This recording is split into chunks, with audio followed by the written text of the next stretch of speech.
Acts, chapter 14. And it came to pass in Iconium that they entered together into the synagogue of the Jews, and spoke, so that there believed a great multitude of both Jews and Greeks. And the unbelieving Jews stirred up, and made the souls of the nations evil against the brothers.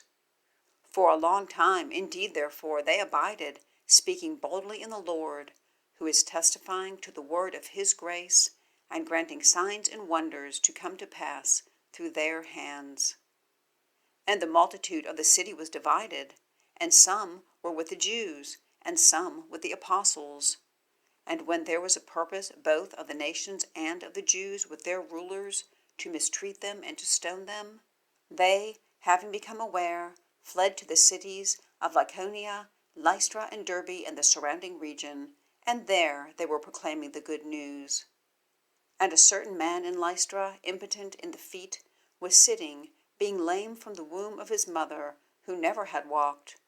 This one was hearing Paul speaking, who, having steadfastly beheld him, and having seen that he has faith to be saved, said with a loud voice, "Stand up on your feet, upright." And he was springing and walking. And the multitudes, having seen what Paul did, lifted up their voice in the speech of Lycaonia, saying, "The gods, having become like men, came down to us." They were also calling Barnabas Zeus and Paul Hermes, since he was the leader in speaking.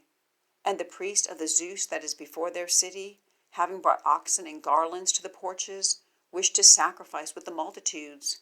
And having heard the apostles Barnabas and Paul, having torn their garments, sprung into the multitude, crying and saying, "Men, why do you do these things? And we are similar feeling men with you, proclaiming good news to you, to turn to the living God from these vanities, who made the heaven and the earth and the sea, and all the things in them, who in the past generations permitted all the nations to go on in their ways, though indeed he did not leave himself without witness, doing good, giving rains to us from heaven and fruitful seasons, filling our hearts with food and gladness."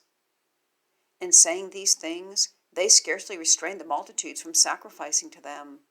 And there came from Antioch and Iconium Jews, and they, having persuaded the multitude, and having stoned Paul, drew him outside of the city, having supposed him to be dead. And the disciples having surrounded him, having risen, he entered into the city, and on the next day he went forth with Barnabas to Derbe. Having also proclaimed good news to that city, and having discipled many, they turned back to Lystra and Iconium and Antioch, confirming the souls of the disciples, exhorting to remain in the faith, and that it is required of us to enter into the kingdom of God through many tribulations.